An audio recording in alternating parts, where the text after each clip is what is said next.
Hello एस्पारेंट्स। तो चलिए start करते हैं हम 17 मार्च की न्यूज से। फिर देखते क्या क्या है। उम्मीद है आपने होमवर्क तो किया रहेगा पिछले टॉपिक्स का। चलिए देखते हैं। Carbon credit trading scheme, rise of quick commerce in India, mangroves in India, Bongo Sagar. अभी नाम में है बोंगो सागर, मतलब कहाँ का रहेगा नेवल एक्सरसाइज, कमेंट सेक्शन में बताना आगे जाने से पहले। चलिए फिर, कार्बन क्रेडिट ट्रेडिंग स्कीम ये क्या है। अभी देखो, सीसीटीएस जो है वो इंट्रोड्यूस किया गया था कौन से एक्ट के थ्रू। तो देख सकते हो यहाँ पर एनर्जी कंजर्वेशन एक्ट है 2022 का, जो रिप्लेस करता है पैट स्कीम। पैट स्कीम मतलब क्या था? Performs perform achieve and trade. तो इंडियन कार्बन मार्केट में ये था। और ये अलाइन करता है हमारा इंडिया का क्लाइमेट कमिटमेंट जो कि था अंडर हमारा पेरिस एग्रीमेंट के। तो पेरिस एग्रीमेंट में हमने किया था कि भाई हमें एक कार्बन मैकेनिज्म करना चाहिए, जाकि जो कार्बन क्रेडिट है अभी हम देखेंगे आगे कि क्या होने वाला है ये, तो उसके हिसाब से हमें ट्रेड करने आना चाहिए। ताकि उसके इसका जो इफेक्ट रहेगा वो ऐसा रहेगा कि एक तो आप कार्बन के ऊपर प्राइस लगा रहे हो, उसमें क्या होगा, आप जो एमिट करने वाले जो इंडस्ट्रीज रहेंगे वो थोड़ा कम एमिट करेंगे, या फिर अगर वो ज्यादा एमिट करते तो उनको पे करना पड़ेगा। ठीक है। अगर ज्यादा एमिट करते तो उनको पे करके वो क्रेडिट जो क्रेडिट्स है वो लेने पड़ेंगे, या फिर अगर आप कम पोल्यूशन करते हो तो आप बेच भी सकते हो, उससे आपको पैसा भी मिलेगा। मतलब विन विन सिचुएशन है। ठीक है, यहाँ पर देख सकते हो कार्बन प्राइसिंग एक्सप्लेन किया गया है पूरी तरह का, वही बताया जो मैंने। अभी ये कार्बन क्रेडिट ट्रेडिंग स्कीम है क्या, तो ये मार्केट बेस्ड मैकेनिज्म पर चलता है। जैसे मैंने बताया, कार्बन क्रेडिट्स दिए जाएंगे, जैसे ट्रेड करेंगे, जैसे हम करेंसी ट्रेड करते हैं वैसे ही ये ट्रेड करेंगे इंडियन कार्बन मार्केट में। डीकार्बोनाइजेशन फोकस रहेगा, ऑब्वियसली बात है, हम ज्यादा से ज्यादा पोल्यूशन कम करने पर फोकस रहेगा। और प्राइसेस जो है ग्रीन हाउस गैस इमिशंस के, तो वहां पर एनेबल किए गए कार्बन ट्रेडिंग में, ताकि जो फुटप्रिंट है, कार्बन फुटप्रिंट, अगर आपने देखा नहीं रहेगा तो पिछले इस 2 या 3 दिन पहले का है, तो वहां पर आप देख सकते हो कार्बन फुटप्रिंट और कार्बन। और एक था, मुझे बताना कमेंट सेक्शन में। Replaces PAT scheme. PAT scheme क्या था?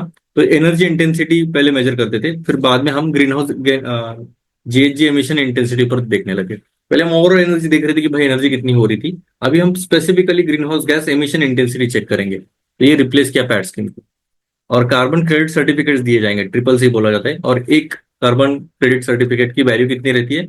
तो 1 टन CO2 इक्विवेलेंट। ठीक है, 1 टन जितना CO2 रहेगा रिडक्शन। अगर आपने आपको अगर एक सर्टिफिकेट चाहिए तो 1 टन CO2 आपने रिड्यूस किया रहेगा, तब आप जाके आपको मिलेगा।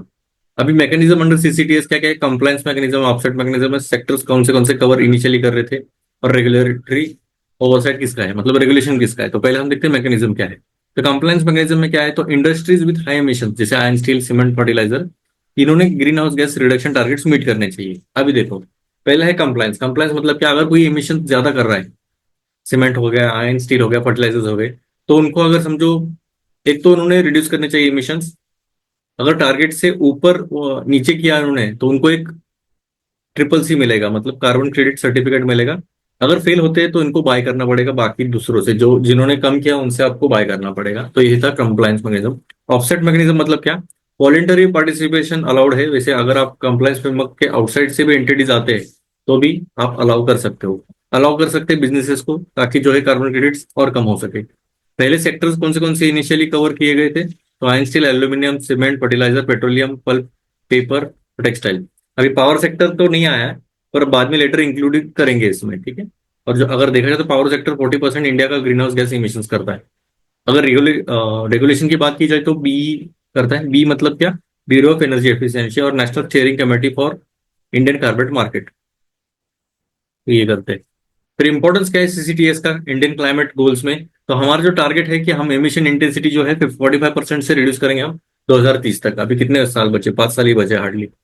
encourages private sector participation in clean technologies, renewables and carbon capture, मतलब प्राइवेट सेक्टर का भी पार्टिसिपेशन इसमें इंकरेज हो जाएगा। और इंडिया की ग्रीन इकोनॉमी भी बूस्ट होगी। ठीक है। अभी कार्बन प्राइसिंग, जैसे मैंने बताया कि ये जो हम जो करने वाले क्या है, तो कार्बन एमिशंस के ऊपर कॉस्ट लगाने वाले हैं हम, ताकि जो फाइनेंशियल बर्डन है वो पॉलिटिक्स के ऊपर जाए। या तो जो इंडस्ट्रीज जो ज्यादा पोल्यूशन कर रही है, या तो वो खुद एक एमिशंस कम करे, या फिर पोल्यूट करे और उसके लिए पैसे दे, या फिर आप इन्वेस्ट करें क्लीनर टेक्नोलॉजीज में। अगर करंट ग्लोबल कार्बन प्राइसिंग की बात की जाए तो हम कवर कर रहे हैं 12.8 गीगा टन ऑफ CO2, मतलब 25% of global emissions across 89 countries. तो इतना कवर कर रहे हैं अभी। अगर कार्बन प्राइसिंग मैकेनिज्म की बात की जाए तो एक एमिशन ट्रेडिंग सिस्टम है इसमें, cap and trade. Cap and trade मतलब क्या? एक कैप मतलब एक लिमिट रखेंगे हम, समझो मान के चलो 100 गीगा टन का एक इंडस्ट्री के ऊपर बोला है कि आप 100 गीगा टन के ऊपर नहीं करना चाहिए। एक बार लिख के देता हूँ, मतलब आपको एक आइडिया लग जाएगा।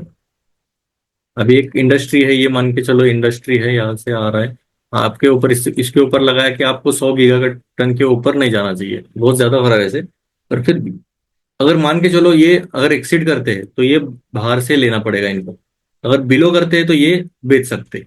ठीक है, base line and credit system वैसा ही है।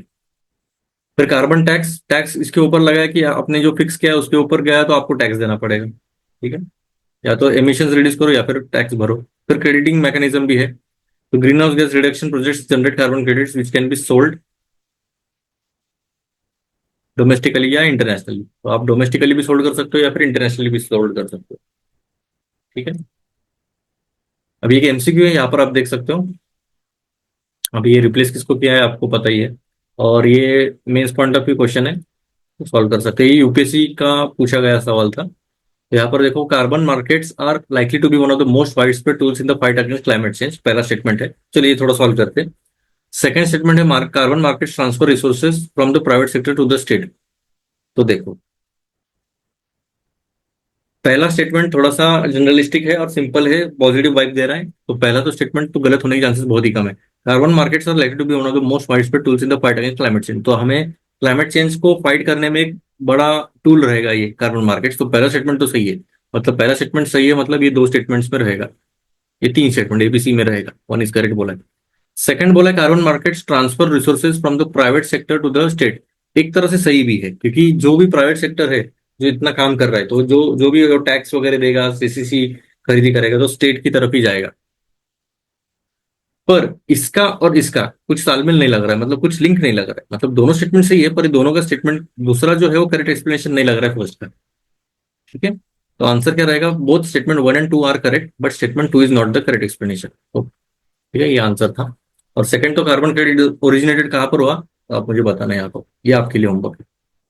ठीक है, अभी क्विक कॉमर्स, क्विक कॉमर्स अपने यूज क्या रहेगा, ये देखो ब्लिंकिट है, इंस्टामार्ट है, स्विगी का जेप्टो है, तो इसमें क्या नाम है, नाम में ये क्विक सर्विस है, क्विक कॉमर्स है। ई कॉमर्स अलग है, क्विक कॉमर्स अलग है। ठीक है, क्विक कॉमर्स मतलब क्या, अर्बन शॉपिंग बहुत जल्दी हो जाता है इनका, मिनट्स में करते हैं हम, 5-10 मिनट में। ठीक है, अगर देखा जाए तो ये मार्केट शेयर देख सकते हो आप, 39% ब्लिंकिट है, 37 इंस्टा स्विगी का है, और जेप्टो 20% है। तो वही ये बिजनेस एडवांटेजेस प्रोवाइड करता है, पर इसमें भी प्रॉब्लम्स आते हैं, प्रिडेटरी प्राइसिंग रहती है, डाटा प्राइवेसी का प्रॉब्लम है, स्मॉल रिटेलर जो है उनका बहुत ज्यादा नुकसान होता है फिर। चलो, अभी क्विक कॉमर्स होता क्या है, एक सब क्लास है ई कॉमर्स का, यहाँ पर गुड्स जो है डिलीवर हो जाते हैं 10 से 30 मिनट के अंदर अंदर, जैसे आप ऑर्डर करते हो। की फीचर देख सकते हो, स्मॉल और हाई डिमांड आइटम्स रहते हैं, जैसे ग्रोसरी हो गया, स्टेशनरी हो गया, मेडिसिन भी हो सकते हैं। फिर एक डार्क स्टोर्स रखे रहते हैं, उनका वेयर हाउसेज रहता है, ऑप्टिमाइज किया रहता है कि भाई फास्ट से फास्ट डिस्पैच हो जाए हाई डिमांड एरियाज में।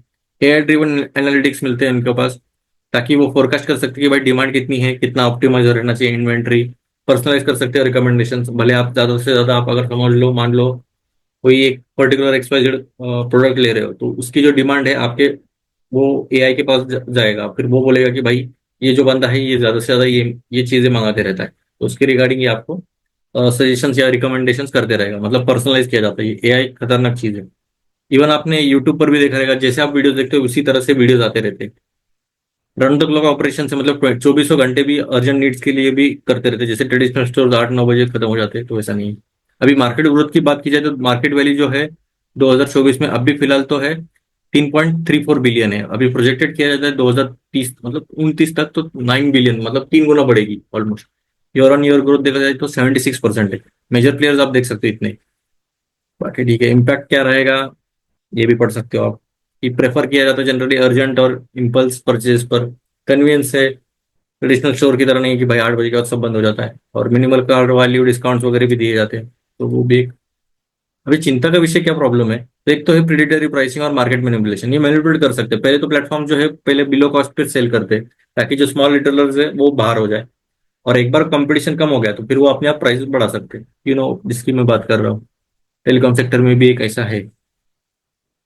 तो डाटा एक्सप्लॉइटेशन और एल्गोरिदम प्राइसिंग, अभी देखो कुछ कुछ लोकेशंस में आपको देखा जाएगा कि प्राइसिंग जो है वही प्रोडक्ट का अलग अलग रहेगा, इवन मोबाइल्स में भी अलग अलग देखना मिलता है, कि आप अगर आईफोन से ऑर्डर करते हो तो थोड़ा प्राइसिंग हाई रहता है एज कम्पेयर टू एंड्रॉइड, आप लगा तो चेक करिएगा। ठीक है, डिवाइस टाइप पर भी रहता है, शॉपिंग पैटर्न्स पर भी डिपेंड करता है, तो डाटा एक्सप्लॉइटेशन हो सकता है चांसेस। इवन जो स्मॉल रिटेलर्स और उनकी जॉब्स है वो मतलब जो किराना स्टोर है वो स्ट्रगल कर रहे हैं डीप डिस्काउंट देने में। पोटेंशियल मास अनएम्प्लॉयमेंट आ सकता है रिटेल सेक्टर में, इसलिए लेवल प्लेइंग फील्ड जरूरी है। Environmental impact based single use plastic waste बहुत ज्यादा बढ़ गया है, हायर पोल्यूशन डिलीवरी बाइक्स की वजह से। गीग वर्कर एक्सप्लॉयटेशन, एक तो पहले कम पैसे प्लस हाई डिलीवरी टारगेट्स और कोई सोशल सिक्योरिटी नहीं, और कोई प्रोटेक्टिव गियर भी नहीं रहता डिलीवरी राइडर्स के लिए। अर्बन सेंट्रिक ग्रोथ हो रही है अभी तो फिलहाल तो टायर 1 सिटीज में ही जनरली चल रहा है ये। अभी भी स्ट्रगल कर रहे टायर 2 और टायर 3 के सिटीज में, क्योंकि लो डिजिटल अडॉप्शन है, डिजिटली इतने अवेयर नहीं है। अभी इसका समाधान क्या है? तो देखा जाए तो पहले तो रेगुलेटरी ओवरसाइट और मार्केट फेयरनेस होना चाहिए। कंपटीशन कमीशन ऑफ इंडिया जो है रेगुलेट करनी चाहिए अनफेयर प्राइसिंग की रिगार्डिंग। और एक national quick commerce regulatory authority होनी चाहिए under national e commerce policy, ऐसा इनका मानना है। अभी को एग्जिस्टेंस विद ट्रेडिशनल रिटेल, अभी एक हाइब्रिड मॉडल रहना चाहिए जो किराना पावर डार्क स्टोर्स है वो ब्लेंड कर सके लोकल एक्सपर्टीज के साथ, ठीक है, मतलब दोनों मिलकर काम करे तो अच्छा ही है। एक ओपन नेटवर्क रहना चाहिए डिजिटल कॉमर्स के लिए, ताकि जो स्मॉल रिटेलर्स है वो भी ज्वाइन कर सके डिजिटल प्लेटफॉर्म्स के ऊपर। और फेयर वेजेस और सोशल सिक्योरिटी भी होनी चाहिए। सस्टेनेबल लॉजिस्टिक्स और पैकेजिंग और डाटा प्रोटेक्शन के रिगार्डिंग डाटा प्रोटेक्शन एक्ट वगैरह भी इन्फोर्स करना देना चाहिए।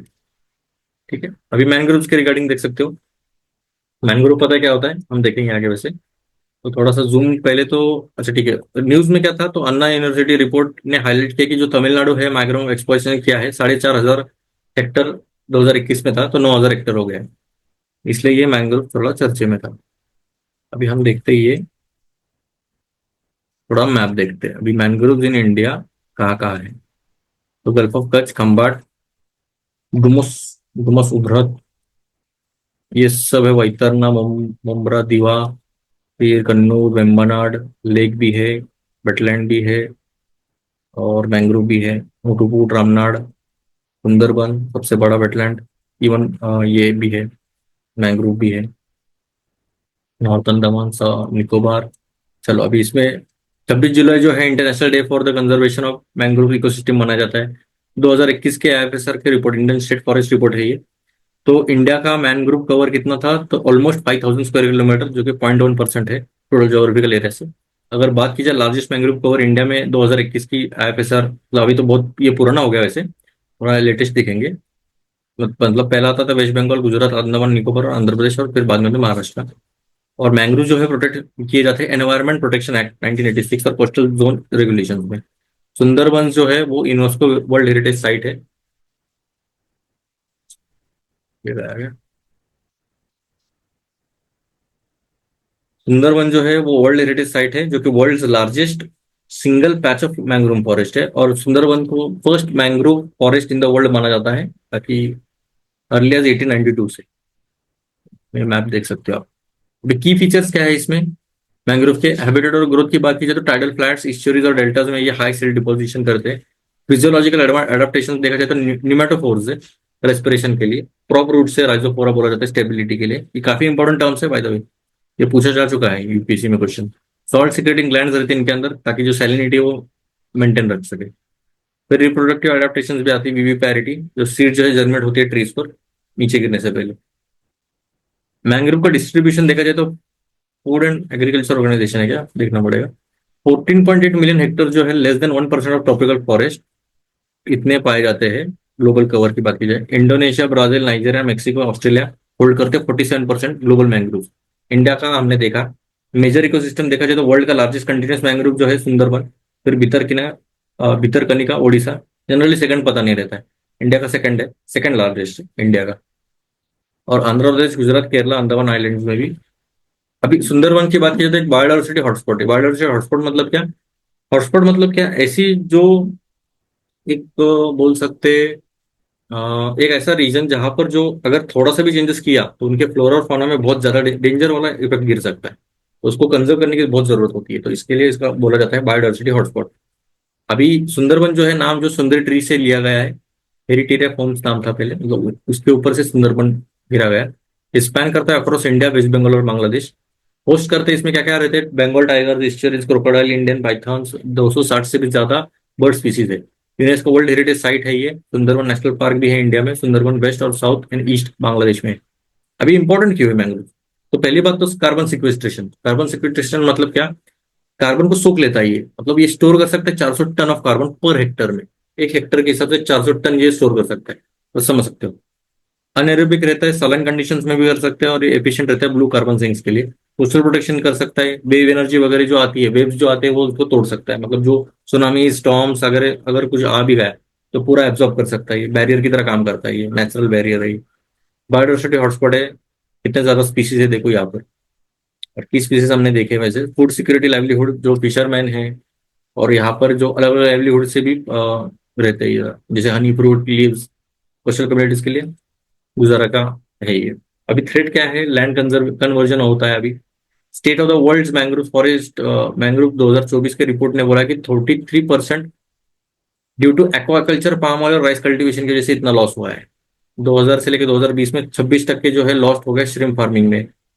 डिफोरेस्टेशन से, टिम्बर चारकोल प्रोडक्शन की वजह से पॉल्यूशन हो गया है, ऑयल स्पिल, इन्वेजिव स्पीसीज आने लग गए, प्रोसोपिस जो लिखोगा। तो ये क्वेश्चन पूछा गया था। इन्वेजिव स्पीसीज मतलब क्या? अभी मान के चलो आपका ये इलाका है, ठीक है, कोई बाहर वाला आदमी आता है आपको बोलता है कि भाई आप इधर से निकल जाओ, मेरा राज होने वाला है, तो वैसी तरह ये स्पीसीज भी वैसे ही करते हैं। अभी सस्टेनेबल कन्वर्जन कंजर्वेशन के लिए क्या क्या करना चाहिए, तो लीगल फ्रेमवर्क स्ट्रेंथन करना चाहिए, कम्युनिटी पार्टिसिपेशन होना चाहिए, रिसर्च और टेक्नोलॉजी एडॉप्शन होना चाहिए, जैसे ये और ड्रोन्स का यूज करना चाहिए रियल टाइम मॉनिटरिंग के लिए, बायो रिस्टोरेशन होना चाहिए। बाकी इंटरनेशनल कोलैबोरेशन तो रहना ही चाहिए, रामसर कन्वेंशन और ब्लू कार्बन इनिशिएटिव। ये देख सकते हो लार्जेस्ट मैंग्रोव फॉरेस्ट कितने कहाँ पर है, तो ना कोई डिफिकल्टी नहीं। चलिए, अभी इंडिया बांग्लादेश बंगा सागर 2025 नेवल एक्सरसाइज है। बंगा सागर 2025 नेवल एक्सरसाइज ये कंडक्ट होती है बे ऑफ बंगाल, इंडियन नेवी और बांग्लादेश नेवी के साथ। ये एनहांस करता है generally coordination, maritime security, regional stability के लिए। इंडिया का ब्रॉडर मैरिटाइम स्ट्रेटेजी रहती है कि सागर जो है इनिशिएटिव उसके लिए, मतलब सागर इनिशिएटिव का एक पार्ट है, ठीक है। ये सागर क्या है, security and growth for all in the region. INS Ranvir, ये Rajput class guided missile destroyer 1986 में कमीशन किया था। रोल इसका सरफेस वॉरफेयर है, एंटी एयर है, एंटी सबमरीन ऑपरेशंस के लिए। सागर इनिशिएटिव की बात की जाए तो 2015 में लॉन्च किया गया था, मैरिटाइम सिक्योरिटी के लिए, regional trust, economic cooperation, sustainable development. देखो ऐसे कीवर्ड्स आने चाहिए इंडियन ओशन रीजन में। महासागर इनिशिएटिव भी ये बिल्ड किया गया है सागर के ऊपर ही, 2025 में है ये महासागर इनिशिएटिव। वही है, सिक्योरिटी, ट्रेड और डेवलपमेंट करना चाहिए, ग्लोबल साउथ तक जाना चाहिए। इंडिया बांग्लादेश में मिलिट्री एक्सरसाइज कौन सी होती है, तो आर्मी में एक्सरसाइज संप्रीति, नेवी में एक्सरसाइज बंगासागर और कोऑर्डिनेटेड पेट्रोल कॉर्पोरेट बोला जाता है, ठीक है। ये दो क्वेश्चन है एमसीक्यू टाइप में, ये आप ट्राई कीजिएगा सॉल्व करने का। आंसर जो है मैंने टेलीग्राम चैनल पर दिए, ठीक है। उम्मीद है आपको आइडिया लग गया रहेगा। Please try to solve the questions और मुझे भेज दीजिएगा, मैं इवेलुएट करके भी दे दूंगा फ्री में, कोई चार्जेस नहीं है। चलिए फिर मिलते हैं, जय हिंद।